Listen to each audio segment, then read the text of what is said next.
Choguel Maïga est aujourd'hui la cible d'une véritable campagne de déstabilisation orchestrée d'une part par certains membres de l'ancienne majorité présidentielle et d'autres, la France via la CEDEAO. Objectif visé, éjecter le PM de son fauteuil. En effet, de plus en plus PM, devient pour certains l'homme à abattre. Tout est mis en œuvre dans certains milieux pour l'éjecter de la primature. Il est devenu une cible de choix d'abord pour une partie de la classe politique, ancienne majorité, qui a du mal à accepter son éviction du pouvoir lors des événements du 18 août 2020. Ceci par défaut ou par manque de courage de s'attaquer directement au colonel Assimi Goïta, président de la transition, ont trouvé en Choguel Maïga le bouc émissaire idéal. Pour eux, le PM est devenu l'empêcheur de tourner. Leur stratégie est de déstabiliser le Premier ministre pour obtenir son départ. Ils sont prêts à tout. Même lier leur soutien d'une prorogation de la transition à son départ. Dans leur stratégie ils font aussi recours à des activistes, à des associations de la société civile qui usent de manipulation, de campagne surtout sur les réseaux sociaux essayer de décrédibiliser le Premier ministre.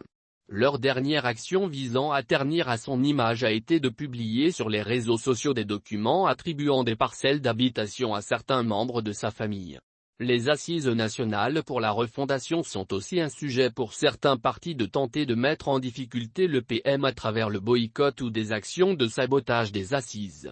Selon eux, les assises nationales et l'organe unique de gestion des élections ne sont que des malices de Choguel pour prolonger la transition. L'autre campagne de déstabilisation menée contre le Premier ministre est conduite par la France par le biais de la CEDEAO. En effet, le président français, Emmanuel Macron, n'a toujours pas digéré le discours de fermeté du Premier ministre, le 25 septembre 2021, à la tribune de l'Assemblée générale des Nations unies. Le Premier ministre n'avait pas mâché ses mots. Il avait accusé la France d'avoir abandonné en plein vol le Mali en décidant de retirer la force Barkhane.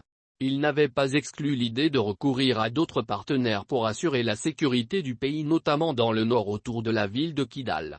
Cette prise de position de Choguel Maïga a provoqué l'ire de l'Élysée et des milieux décisionnels à Paris, du président Macron au ministre français des Affaires étrangères à son homologue de la Défense. Dès lors le Premier ministre est devenu un obstacle pour la réalisation et ou la pérennisation des intérêts français au Mali. Alors, tout est mis en œuvre pour l'éjecter de la primature.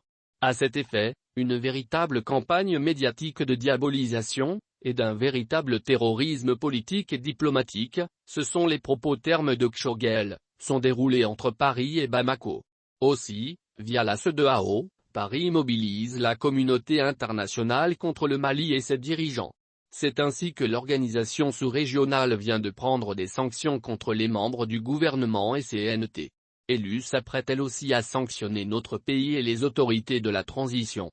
Ainsi, le Premier ministre est victime d'une part de ceux qui ont soutenu le gouvernement corrompu et laissé faire des détournements massifs au niveau du budget destiné à l'armée et à la sécurité du pays et d'autre part de sa volonté d'affranchir notre pays de la tutelle française. Illustration de cette volonté d'émancipation, la décision du gouvernement malien de ne pas donner sa caution à l'adoption d'une résolution du Conseil de sécurité concernant une augmentation des effectifs. Cette année nous avons décidé qu'on ne nous fera plus adopter une résolution au nom du Mali sans l'accord et l'avis du gouvernement malien, a indiqué le Premier ministre lors d'une interview sur la chaîne nationale en référence à l'introduction par la France d'une résolution au Conseil de sécurité pour augmenter le nombre des militaires de la MINUSMA de plus de 2000 hommes. C'est cette nouvelle approche, d'affirmation de la souveraineté de notre pays qui provoque le courroux de Paris. Cette attitude courageuse ne passe pas auprès des autorités françaises habituées à des dirigeants marionnettes obéissant au doigt et à l'œil. Aussi, Paris entend faire payer au Premier ministre cet affront. Pour cela, la France instrumentalise une CEDEAO aux ordres et use de tous les moyens, sanctions, campagnes médiatiques, pour obtenir la tête de Dr Choguel Maïga. Face à cette double campagne interne, externe de déstabilisation, le Premier ministre assure, on ne bougera pas d'un iota des positions de principe pour défendre notre pays.